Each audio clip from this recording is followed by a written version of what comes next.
Mag of Cascadia checking in, making this YouTube video. I think it's episode 8 or 9. I've talked about a lot of stuff on my little channel I'm building, but I haven't really revealed too much of my personal life, and I wanted to do that. I did that intentionally to protect my family and myself and everything. Thought it would be wise to leave most personal stuff out, but seeing as no one watches my YouTube videos at all, I guess it doesn't really matter. It's more of just a way to get all of this shit that's bouncing around in my head off my chest and off my back.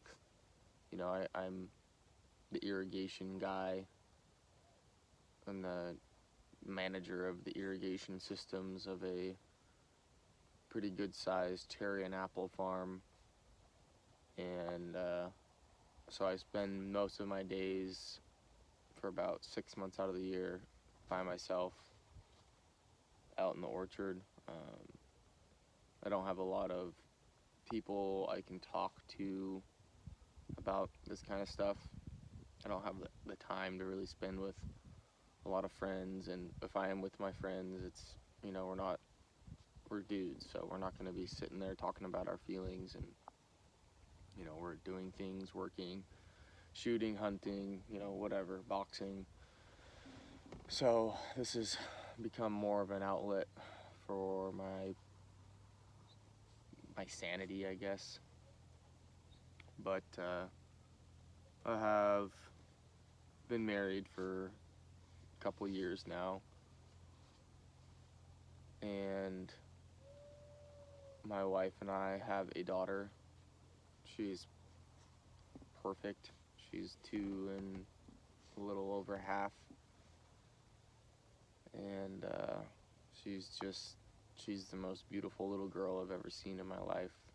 I mean, everyone that sees her is like, oh man, you're gonna have to be sitting on the porch with a shotgun come 15, 16 years when she gets of age and she's becomes a woman. Like, you're gonna have all these suitors, and just because she's so beautiful. She's like the most perfect little girl I've ever seen in my life. Just unbelievable. Such a blessing to my life and our lives. Last year in April, we had a son. His name was Grove Gwydion, and he passed away when he was 3 months old. He had a hole in his heart that the doctors and the midwives and no one caught. He passed all his tests. He was normal weight. He was on paper a healthy baby. And on July 31st of 2024, he started having trouble breathing, and my wife called me when I was at work, and I rushed home, and we rushed him to the hospital, and he died in our arms as we pulled into the hospital parking lot. He died.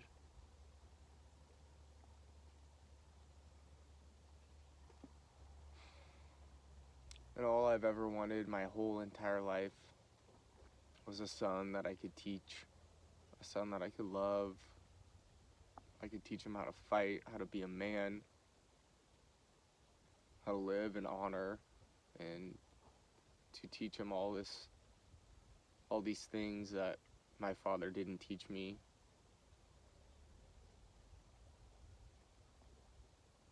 Also wanted an heir to the farm, an heir to the land here, to many generational farm that we live on. Our family's been here for a long, long time. There's pretty much no locals like us. We've been here so long, there's very few people around here that, you know, have the legacy that we have. And yeah, my boy, he died. He died, he was only 3 months old. And this morning, my wife miscarried. She was only 5 weeks pregnant. She miscarried.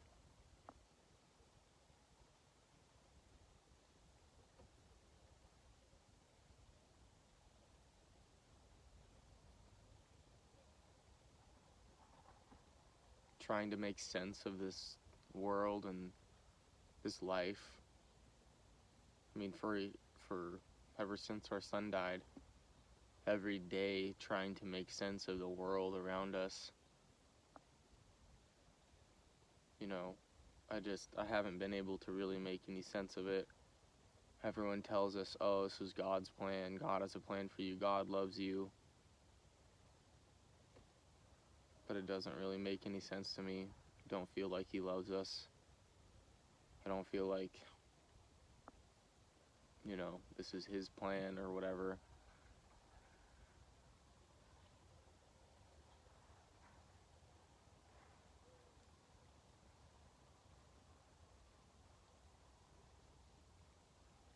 My initial reaction is just that life is cruel.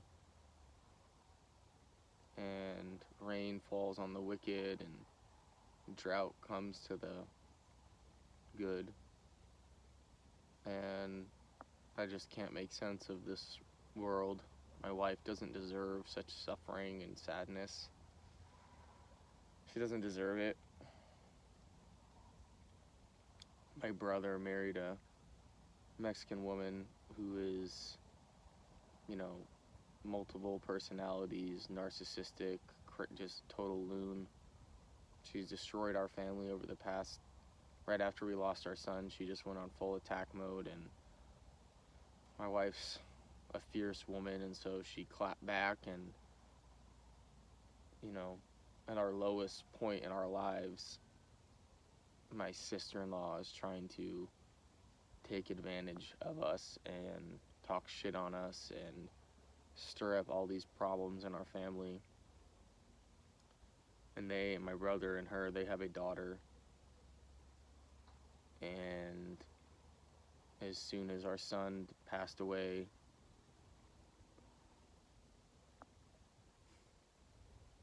from what I've been told, they started doing IVF. So our families are like in competition, really, to have the first heir to the farm, to the legacy. Whether we want it to be like that or not, that's how it is. And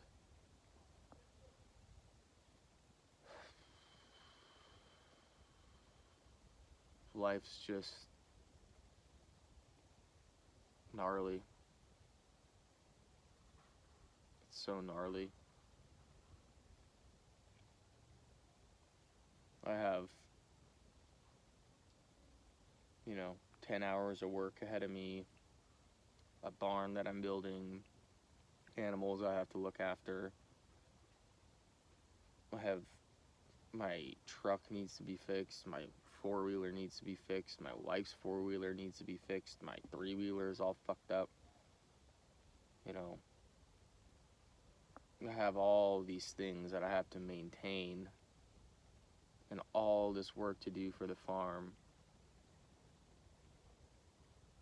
And now my wife just miscarried and we lost our son. We don't know when we'll be able to try again for a baby.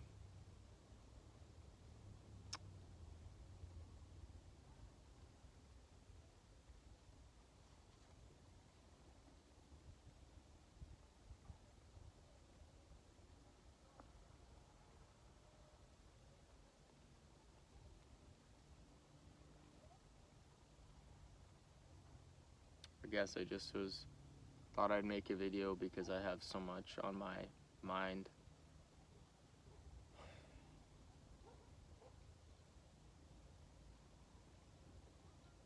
entire life. I was raised so Christian and kind of raised with this idea that, you know, if you be a good person, good things will happen to you, and if you're a bad person, bad things will happen to you. And it just doesn't seem to be the case. You know, I'm not perfect, my wife's not perfect, but you know, I go around and I look around, and there's just foreigners by the millions everywhere I go, and they all have sons, they all have children. They're dysgenic, they're fat, they look extremely unhealthy. You know, they live in a shoebox, they eat garbage, but they have sons and they have daughters. And here we are, focused so much on health and living holistically and being conscious of what we do, what we say, and we just lose our children. It seems so cruel. I mean, for a year, I've just thought, man, the gods are just cruel. They're not. It's not this lovey-dovey, love everyone bullshit that Christianity, you know, promotes. The gods are cruel. They're not your friends. They're not your savior. They're just cruel. And this world is just cruel. There's so much death in this world. I mean, we have a squirrel problem on the farm. About 4 or 5 years ago, these gray ground squirrels showed up from God knows where. Probably some stupid bitch had one for a pet and it got out or whatever. But they're just absolutely decimating everything. They're everywhere. I've been using a steel trap. I've caught dozens and dozens and dozens of them. I'm a hunter and a farmer and a father, and I'm pretty close with death. Death is always present, and I have to kill these squirrels, man. I was shooting them in the head with a pellet gun, but it was just such a fucking mess. My trap would just be covered in blood and guts, and it was just, I didn't enjoy it. I mean, not like I'm supposed to enjoy it, but it was very, very unpleasant. So what I started doing was just taking a bucket of water and dropping the cage in the bucket of water. It seemed to be more humane, I guess. But the first time I did it, I couldn't help but look down into the bucket and see the squirrel frantically jumping around in this cage, trying to find a way out before it drowns. And it just reminds me, you know, every day that life is precious, and you know, there's no life without death. And that's what this realm is that we live in. It's this perpetual cycle of life and death and life and death and life and death, birth and life and death and birth, life and death. And you know, I thought that just the deep sadness and despair that we have felt by watching our own son die in our arms, I thought that, man, it couldn't get worse, that this is the bottom, this is the worst of the worst. There's nothing else in this world that is as painful or sad or devastating as losing a child. And you know, we were about to go see the midwife, and we just got her insurance figured out, and we told her sister, my wife's sister, we told her that, you know, we were pregnant, and to just lose the baby at this early stage is just, it's just a reminder that life's fucking cruel. And you know, I like to say that I don't believe in randomness and that there's no such thing as coincidence and that reality is all intertwined together and we're in this metaphysical realm. And yeah, I do believe that. I guess seems to make more sense than everything just being totally random. But this kind of tragedy, it can only be just chance or random. I don't believe that my wife deserved this. I don't believe that I deserve this. You know, because of the Christian programming, I'm so quick to blame myself or blame my wife for, oh, I was a bad person. I was not loyal. I was cruel. I was a liar. I was lazy. I was whatever, and that's why this happened. That's like it's so easy to do that, to make that jump. But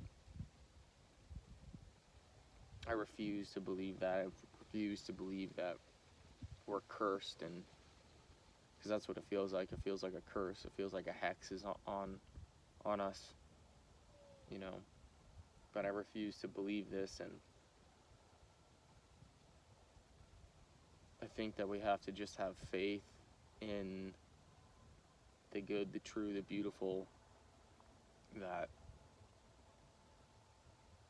everything will work out and it will be okay, and we will have a family.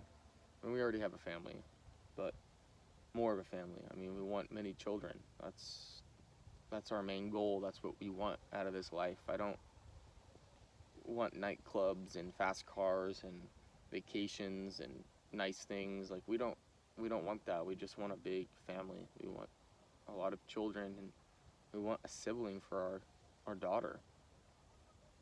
And seems that life keeps throwing us under the bus. My poor wife is such a sweetheart. She's such a kind, gentle woman, and she doesn't deserve this kind of sorrow. And she's had lots of sorrow in her life. She has not had an easy life.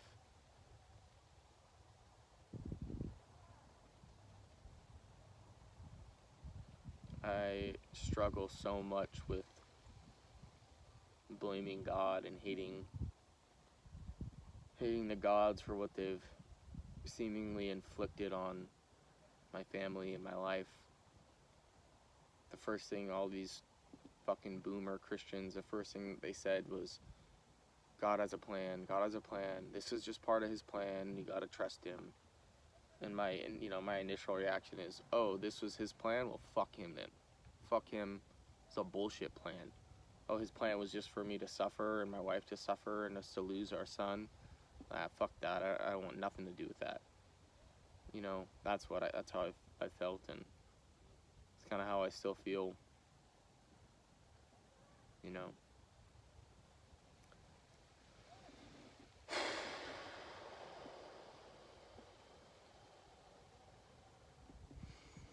If anyone is out there listening to this, we could use your prayers right now, whatever gods you worship, whatever God you follow, whatever religion you practice, we could use your prayers. But, you know, I've had a YouTube account for like fucking 15 years probably. I've made more than a couple, you know, mean comments or racist comments or whatever. So I have a feeling that this channel is just permanently nuked and that it'll never actually, it's like siloed, it'll never actually get out to anyone. So that's why I'm being more personal in telling this story, telling, you know, my life out to the ether. But anyways,